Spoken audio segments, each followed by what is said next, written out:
যদি x square minus 3x plus 2 is equal to 0 হয়, তবে 2x by x square minus 7x plus 2 is equal to কত? এখানে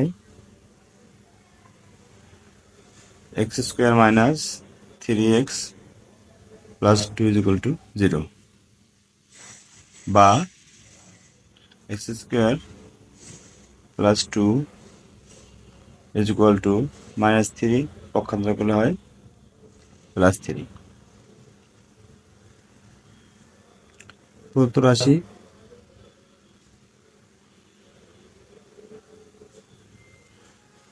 two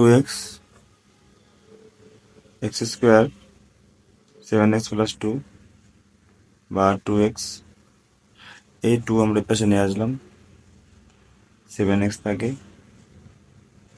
2x এর মান হচ্ছে 3x, x square plus 2x, x square plus 2x এর মান হচ্ছে 3x মাইনাস 7, তা 2x প্লাস আর মাইনাস 4x অর্থাৎ মাইনাস হাফ। সঠিক উত্তর হচ্ছে খ।